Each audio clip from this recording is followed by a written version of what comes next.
The rise of China's greatest detective, Renjie. The Tang courtiers froze as Renjie strode into the vermilion palace halls of Chang'an, his magistrate's robes billowing behind him. It was 690 CE, and the most powerful woman in Chinese history, soon to be Empress Wu Zetian, had summoned him to solve an impossible case. Someone was systematically murdering palace officials, leaving behind only cryptic traces of mercury and torn silk. What the imperial court didn't know was that this investigation would uncover a conspiracy that threatened to tear apart the greatest empire on Earth. Before he became the legendary dragon judge who saved an empire, Renjie was a brilliant but obscure provincial magistrate who had revolutionized the art of detection. His methods, from studying blood spatter patterns to pioneering forensic evidence collection, were so far ahead of their time that they wouldn't be replicated in the West for nearly a millennium. This is the story of how a quiet scholar official transformed into China's greatest detective, using his wit, integrity, and revolutionary investigative techniques to navigate the deadly world of imperial intrigue and bring justice to the Dragon Throne. Rise of a Prodigy, The Journey of Renjie. In the northern city of Taiwan, where bitter winds swept down from the steppes and merchants' caravans brought tales of distant lands, young Renjie sat transfixed by his grandfather's stories of justice and law. The year was 651 CE, and while other children played with wooden swords, 13-year-old Di pored over legal treatises and historical records in his family's scholarly compound. Born into a lineage of imperial officials, his father Di Wuyu served as a prefecture chief, his grandfather a minister of personnel. Di was expected to master the Confucian classics. But it was the practical application of justice that captured his imagination. At 17, Di stunned his examiners during the imperial examinations with his innovative interpretations of Tang legal statutes. His answers weren't merely technically correct, they revealed an uncanny ability to see through the surface of cases to the human motivations beneath. By 29, as the newly appointed magistrate of Bianzhou County, he faced his first real test, a series of nighttime grain thefts that had left the local granaries nearly empty. While other officials blamed supernatural forces, Di noticed peculiar patterns in the dirt outside the granary walls. Over 3 sleepless nights, he traced the thieves' footprints to discover they were using trained monkeys to climb the walls and drop grain bags to accomplices below, a scheme so ingenious that Emperor Gaozong himself praised Di's solution. But his meteoric rise caught dangerous attention. As Di's reputation for solving impossible cases grew, so did the whispers of jealousy in Chang'an's corridors of power.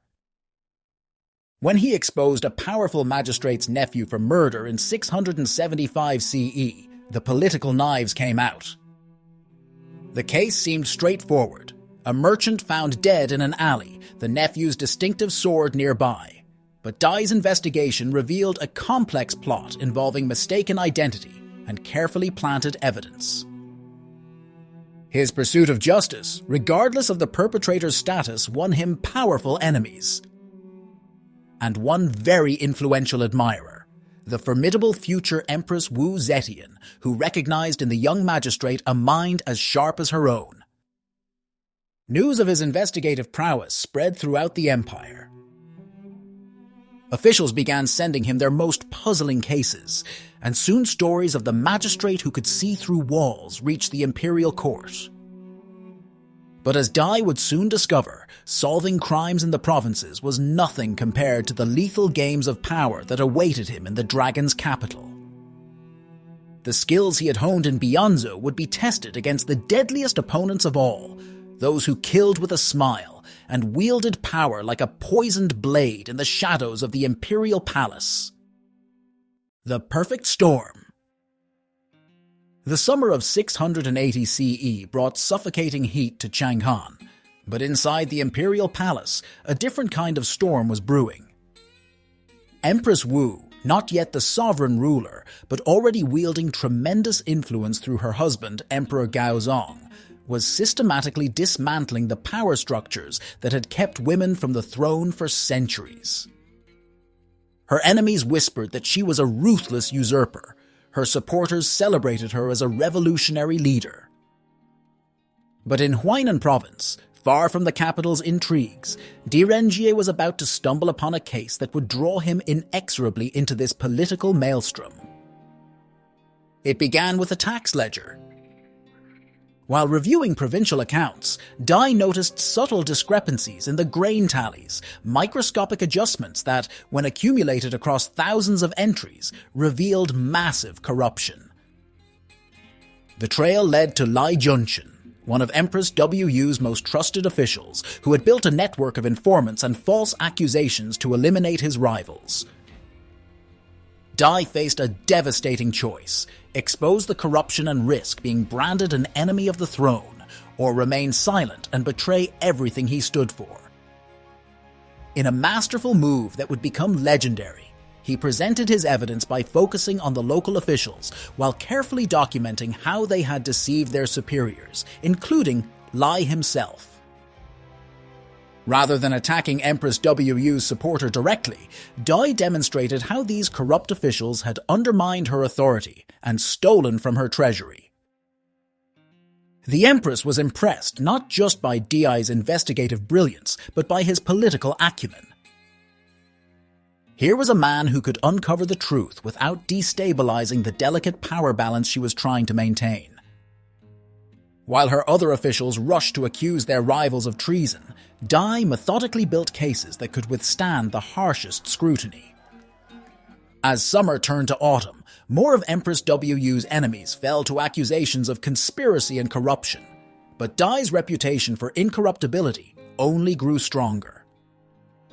He became known as the official who could not be bribed, threatened, or deceived, a dangerous reputation to have in a court where power flowed from careful manipulation of all three. By winter, when Empress Wu summoned Dai to the capital to investigate a series of suspicious deaths among her ministers, it was clear to everyone in the imperial court that a new player had entered their deadly game. What they didn't realize was that Dai had already begun gathering the threads of evidence that would eventually expose a conspiracy so vast it threatened the very foundation of the Tang Dynasty. The corruption in Huainan was just the beginning, a single thread in a tapestry of betrayal that reached into the highest levels of imperial power. The art of detection. In the frigid dawn of 681 CE, Renjie knelt beside a body in Chang'an's merchant district, ignoring the curious onlookers gathering behind him. The victim, a minor palace official, lay sprawled beside an overturned wine cup with no visible wounds. While other investigators might have quickly ruled it a natural death, Dai noticed the faint blue tinge of the victim's fingernails and the subtle aroma of bitter almonds lingering in the wine cup. Drawing from medical texts he'd studied in his youth, he recognized the telltale signs of poison, but it was his next move that would revolutionize Chinese forensic science. Dai summoned local silk merchants to conduct what would become his famous washing blood from silk experiment. He demonstrated how different poisons left distinct patterns when washed from silk fabric, comparing these patterns to samples from the victim's robes. This breakthrough technique not only identified the specific poison used, but traced it to a rare compound found only in the imperial apothecary. Medical officials, impressed by his methodical approach, began documenting his techniques, creating what would become the first forensic manual in Chinese history. His investigations introduced unprecedented rigor to the courts. Where traditional interrogations relied on threats and torture, Dai developed a sophisticated cross-examination method he called the 7 Steps. He would begin with seemingly unrelated questions, carefully noting inconsistencies in the suspect's story.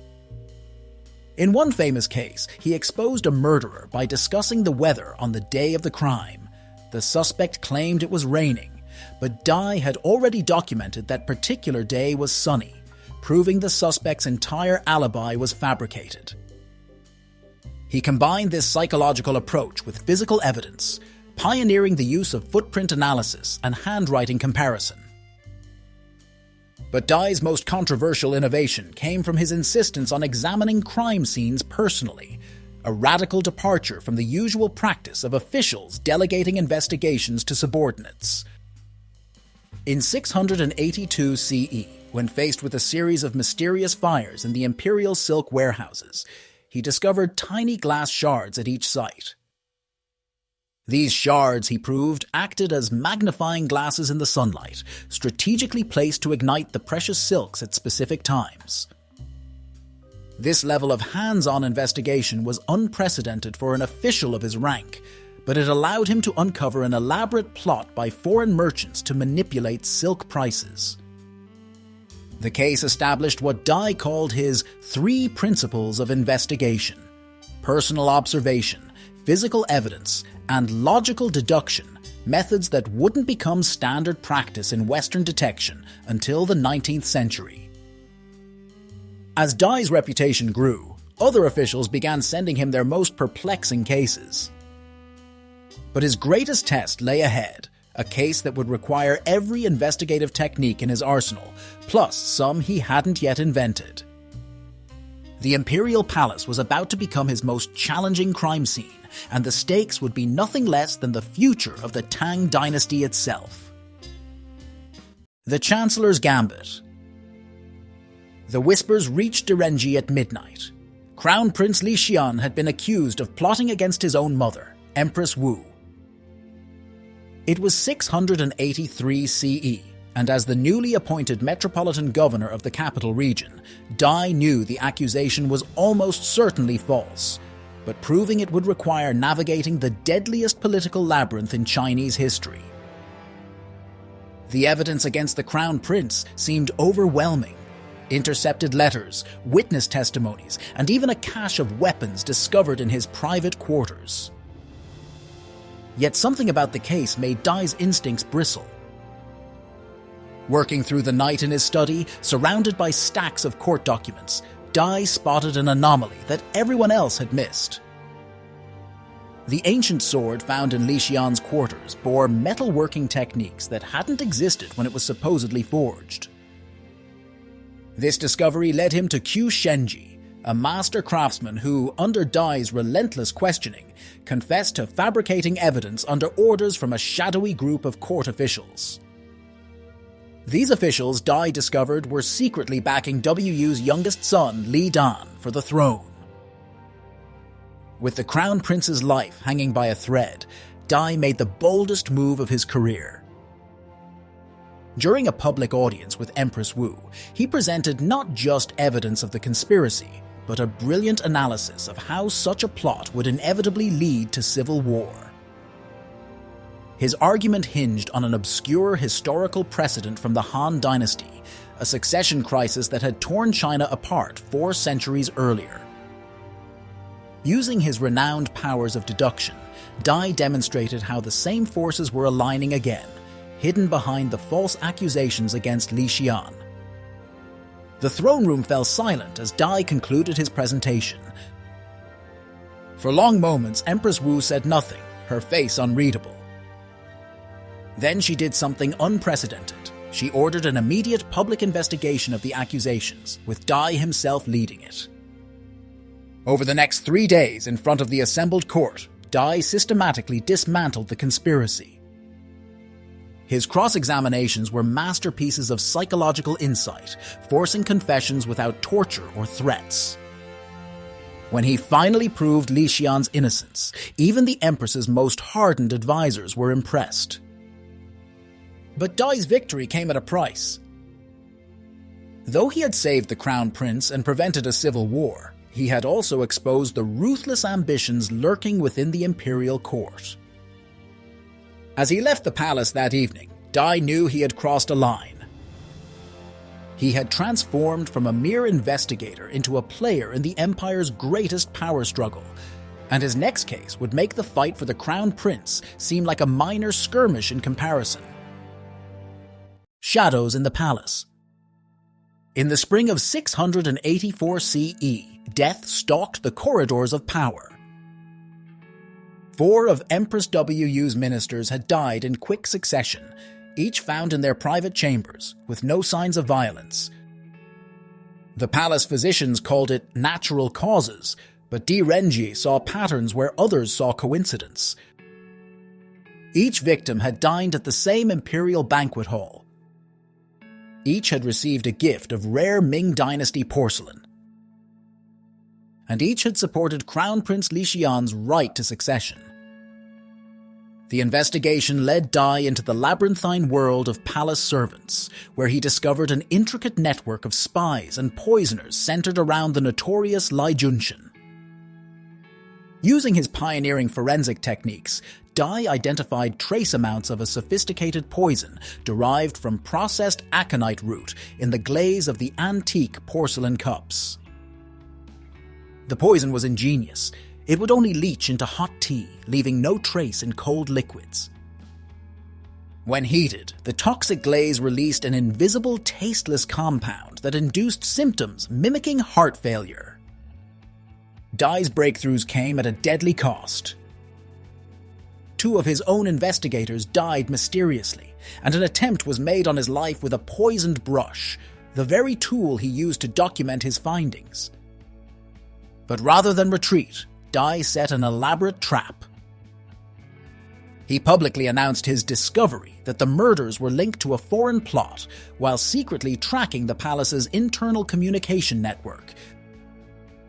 When the real killers moved to plant false evidence supporting his fictional foreign conspiracy, Dai's hidden witnesses caught them in the act. The culmination of the case unfolded during the Mid-Autumn Festival, when Dai turned the tables on Lai Junshin in front of the entire court. Using the same porcelain cups as evidence, he demonstrated how the poison scheme worked, then revealed the paper trail of purchases and bribes that led directly to Lai's door. The performance was a masterpiece of detective work and political theater. Lai confessed on the spot, and his network of assassins crumbled. Empress Wu, recognizing both the service Di had rendered and the broader threat to her authority, moved swiftly. Lai Junshin, once her trusted enforcer, was executed at dawn the next day.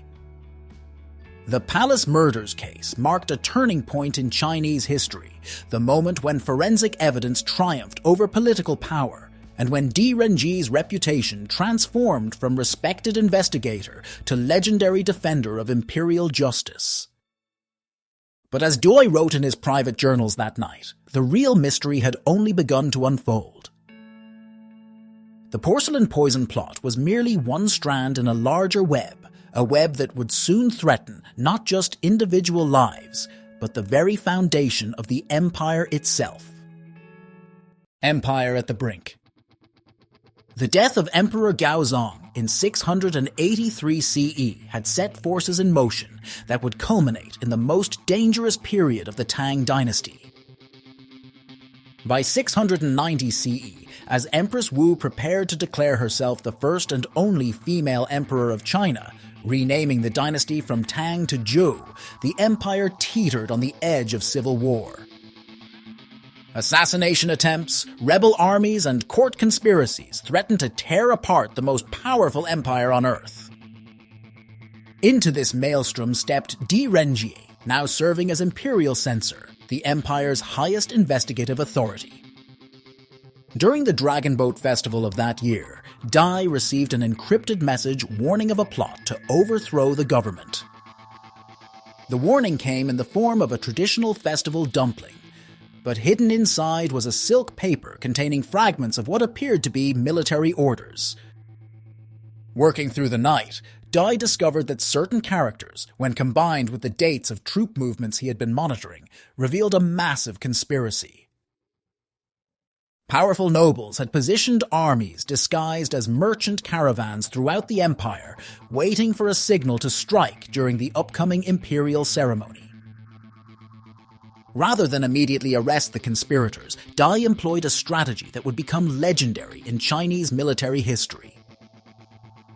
He launched a seemingly unrelated investigation into grain shipments, using this cover to quietly reposition loyal troops.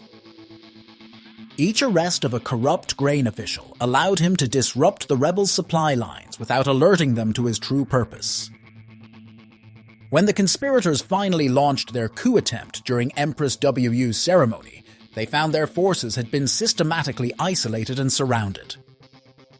The rebellion collapsed before it began, with minimal bloodshed, a masterpiece of investigative work and strategic thinking. But Dai's greatest victory came in the aftermath. Rather than advocate for mass executions, he advised Empress Wu to show mercy to the minor participants while strictly punishing the ringleaders. This balanced approach prevented the creation of martyr figures that could spark future rebellions. In his role as imperial censor, he then implemented sweeping reforms to prevent future insurrections, establishing a new system of checks and balances in military logistics, creating an independent investigative bureau, and institutionalizing protection for whistleblowers who exposed corruption. These reforms would survive for centuries, long after both Dai and the Zhou dynasty were gone. The empire had been saved not through force of arms, but through the methodical work of a detective who understood that the greatest threats to peace often lay hidden in plain sight, waiting for someone with the patience and wisdom to connect the dots. As Empress Wu solidified her power as the first female emperor of China, she knew she owed her throne not just to political acumen, but to the quiet brilliance of the man history would remember as the Dragon Judge. Legacy of the Judge. In 700 CE, as Renjie prepared to retire from his final post as Grand Secretary, he made one last, transformative contribution to Chinese law. Drawing from thousands of cases he had investigated over his career, he compiled the Principles of Justice, a revolutionary document that would influence Chinese jurisprudence for the next millennium. Within its pages, he outlined not just investigative techniques, but a complete philosophy of criminal justice that emphasized evidence over confession, reason over superstition, and prevention over punishment. The impact of Dai's work rippled across Asia like waves from a stone dropped in still water. His methods spread first to Korea, where the Silla dynasty adopted his systematic approach to criminal investigation. Japanese scholars, fascinated by reports of the Dragon Judge, traveled to China specifically to study his techniques. In one famous instance, a Japanese legal envoy spent 3 years copying Dai's case files, eventually establishing the first Japanese forensic academy based on his principles. The Tang legal code, which Dai had helped shape, became the foundation for law codes throughout East Asia. But perhaps Dai's most enduring legacy was the creation of the Imperial Investigative Service, a specialized bureau of scholar officials trained in his methods. This organization, revolutionary for its time, combined traditional Confucian scholarship with practical detective work.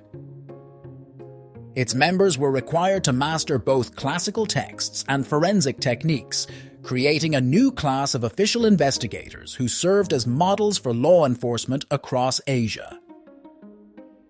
When Marco Polo arrived in China 5 centuries later, he would marvel at the sophistication of Chinese criminal investigation, not knowing he was witnessing the living legacy of Renjie's innovations.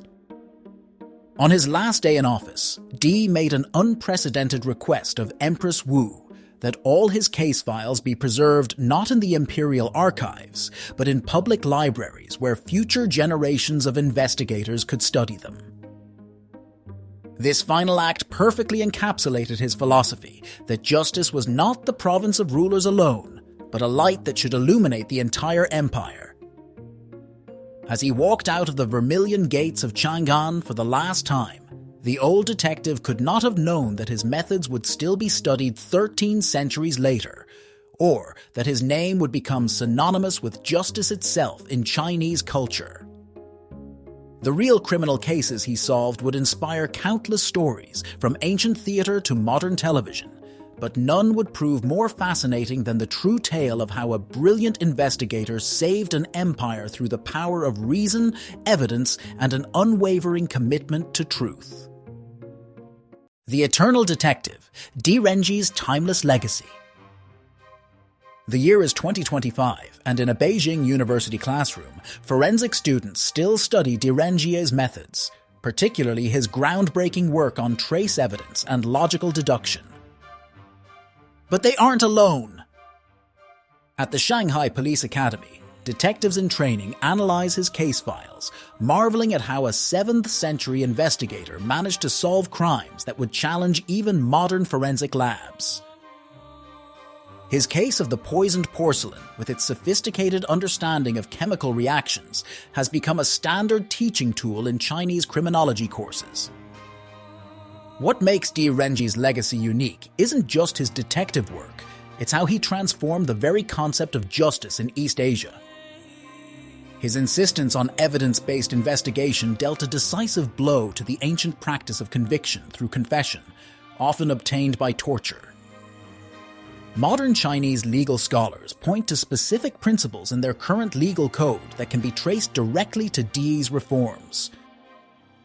The concept that evidence must be independently verified, that witness testimony should be cross-referenced with physical proof, that investigators must personally examine crime scenes.